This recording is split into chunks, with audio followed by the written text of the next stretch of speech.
Yes, 12th mathematics students, आपका maths का paper होगा 12th बोर्ड का। बेस थ्योरम का एक क्वेश्चन लगभग 5 मार्क्स का निश्चित रूप से आता है। प्रोबेबिलिटी ऑफ वेटेज है, इसके चांस लगभग तय हैं एकदम। तो पहले मैं कॉन्सेप्ट बता के फॉर्मूला बता रहा हूं इसका, और उसके बाद ये जो क्वेश्चन मैंने ऑलरेडी लिख दिया है, काफी इंपॉर्टेंट क्वेश्चन है बोर्ड पर्पज से, इसको बता दूंगा। और उसके बाद अगर आपको कोई बेस थ्योरम से संबंधित क्वेश्चन या फुल 12th मैथ्स का क्वेश्चन कुछ पूछना है तो आप कमेंट में आके भी पूछ सकते हैं, और डिस्क्रिप्शन पे मेरे कॉन्टैक्ट नंबर है, उस पर भी व्हाट्सएप के द्वारा पूछ सकते हैं।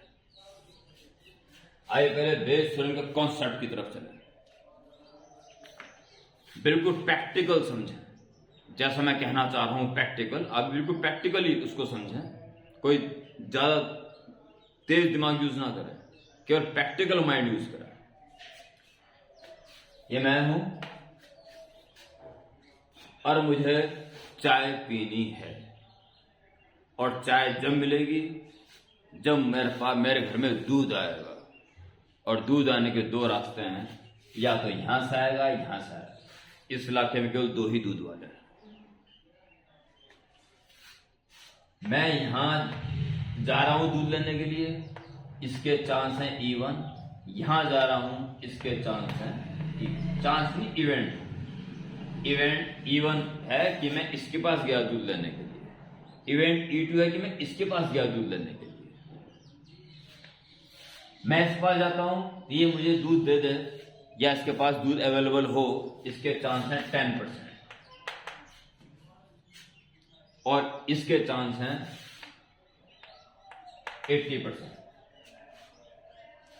ये पानी मिलाता होगा, दूध की क्वालिटी अच्छी नहीं होगी, इसलिए ये दूध रखता है। कोई ग्राहक आएगा तो पानी मिला देता है उसमें फटाफट। ये प्योर देता है, ये जल्दी बिक जाता है इसका। इसके यहां जाके चांस बहुत कम है कि दूध मिलेगा, क्योंकि फटाफट बिक जाता है इसका दूध। तो मैं क्या चाहूंगा, पहली कोशिश कि यहां जाऊं कि दूध अच्छा मिलेगा, अदरवाइज यहां जाने की मजबूरी है क्योंकि तीसरा कोई है नहीं।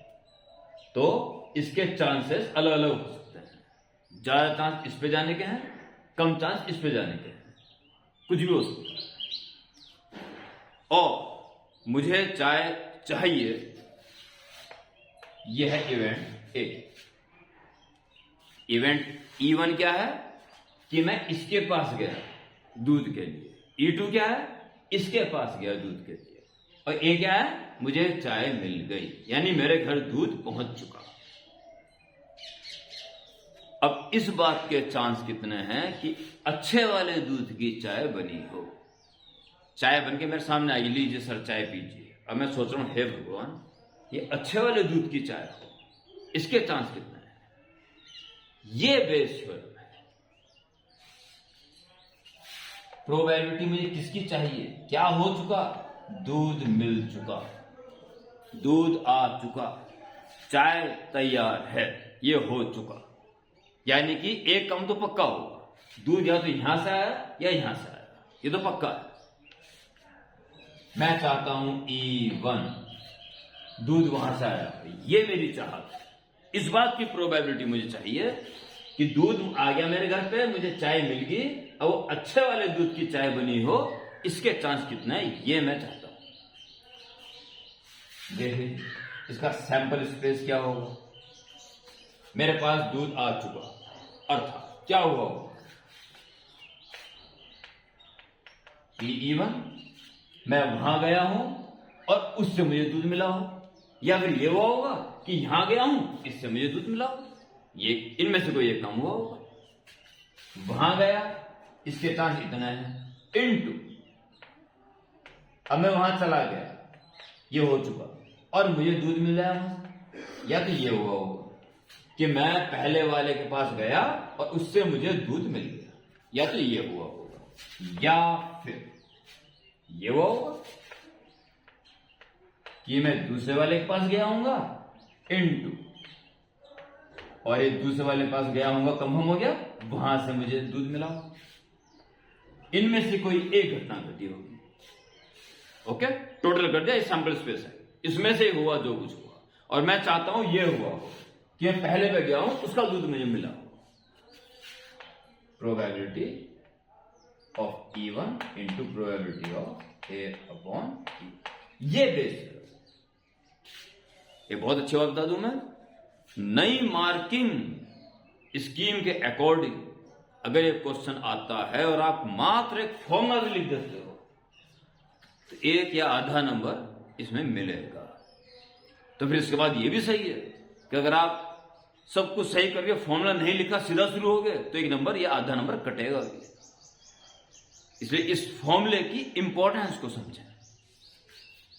तो मैं समझता हूं ये फॉर्मूला कैसा है, इसकी क्या इंपॉर्टेंस है, क्या शो कर रहा है, समझ में आ गया होगा। बस अब आपको हर क्वेश्चन को इस फॉर्मेट में डालना है। E1 E2 किसे कहोगे और फिर A किसे कहोगे, बस ये इंपॉर्टेंट है। ओके, चलिए क्वेश्चन में आ जाइए।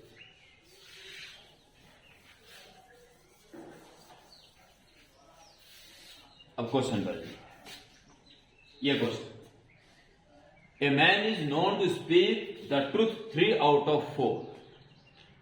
4 में से 3 पार्ट चांस है उसके ये सही बोलता है, 3/4 चांस है सही बोलने के और 1/4 चांस है कि क्या पता वो झूठ बोल रहा हो। और फिर क्या किया उसने, एक डाई फेंक दी और बोल दिया 6। अगर वो बिल्कुल सत्यवादी होता फिर तो मान लेते भाई 6 ही आया, पर उसके झूठ बोलने के चांस भी हैं। तो अगर वो कहता है यस 6, तो 2 बातें हैं, हो सकता है 6 ही आया और वो सच बोल रहा हो, और ये भी हो सकता है कि 6 ना आया हो और वो झूठ बोला हो 6। भाई इन बातों को पहचानना, ठीक है। तो लेट E1 कि वो सच बोल रहा हो, E2 कि वो सच ना बोल रहा हो, और A उसने कहा कि 6, ठीक है। E1 man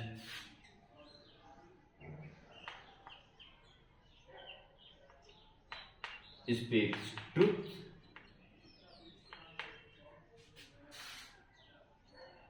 man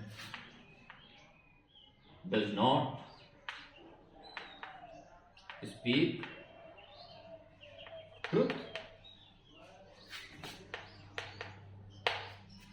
A, he announced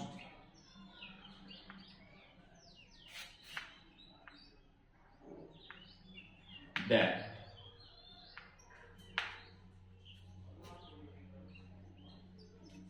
it is 6. It is 6.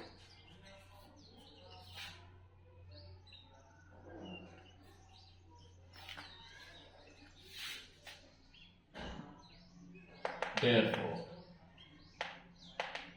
required probability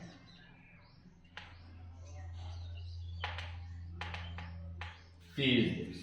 क्या इसका मतलब, A का मतलब जो हो चुका 6 आया है ऐसा उसने अनाउंस कर दिया। अब इस बात के चांस कितने हैं कि वो सच बोल रहा हो। आगे भी बात समझ, उम्मीद करता हूं जो सच्चे मन से ये समझते मन में रखते हुए कि हाँ मुझे बेस थ्योरम इस वीडियो से सीखनी है, मेरी गारंटी है कि निश्चित रूप से उसको मेन लॉजिक समझना आ चुका होगा, वो भी स्माइलिंग के साथ।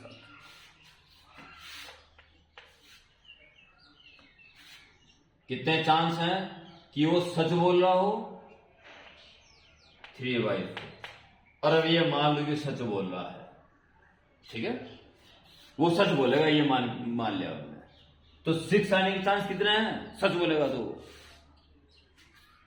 आने में तो कुछ भी आ सकता है, एक ही नंबर है 6, 1/6 चांस है कि 6 आ जाए, ठीक है। या फिर क्या हुआ होगा, वो झूठ बोल रहा होगा 1/4, और अब वो झूठ बोल रहा कंफर्म हो गया, तो 6 आने के चांस कितना है, 5/6, यानी कि 6 नहीं आ रहा है। ओके, वो झूठ बोल रहा है, वो झूठ बोल रहा है तो उसने अनाउंस कर दिया कि 6, वो भी झूठ बोलने पर। कितने चांस हैं? यानी कि आया नहीं है वास्तव में। 1 2 3 4 5 आया, तो 5/6 चांस हैं कि 6 नहीं आया, और वो कह रहा है 6 क्योंकि झूठ बोल रहा है। ठीक है, कंफर्म है कि झूठ बोलेगा। तो इस बार चांस कितने हैं कि वो कहे हाँ भाई 6 आया और झूठ बोल रहा हो, कंफर्म है, अर्थात 1 2 3 4 5 6 आया हो और वो कह रहा है 6, यानी 1 2 3 4 5 आने चांस कितने हैं? 5/6। और इसमें से वो ये चाहता है कि वो सच बोल रहा है, पूरा कॉपी कर 3/4 इंटू 1/6। बस यह काम। कंटिन्यू। फॉर्मूला जरूर लिख देना, फॉर्मूला लिखने के भी नंबर मिलेंगे। तो 4 into 6 4 into 6 4 into 6 4 into 6 LCM आ जाएगा, एलसीएम आने के बाद कट जाएगा, ऊपर बचेगा 3 इंटू 1 3,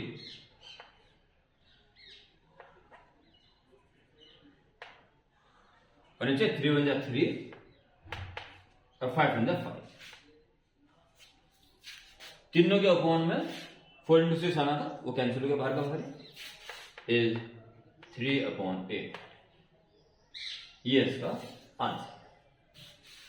अब आपको बेस थ्योरम के क्वेश्चन, क्योंकि टाइम काफी कम है देखा जाए तो थोड़ा सा इसके लिए एक टाइम निश्चित करें कि मुझे आधे घंटे के लिए या 20 मिनट के लिए, आधा घंटा सफिशिएंट है, मुझे बेस थ्योरम के क्वेश्चन करने हैं, मुझे करने आगे हैं, और आधे घंटे तक क्वेश्चन करें। इस बीच किसी और टॉपिक के बारे में ना सोचें, तब तो आपको विजय प्राप्त होगी। ओके।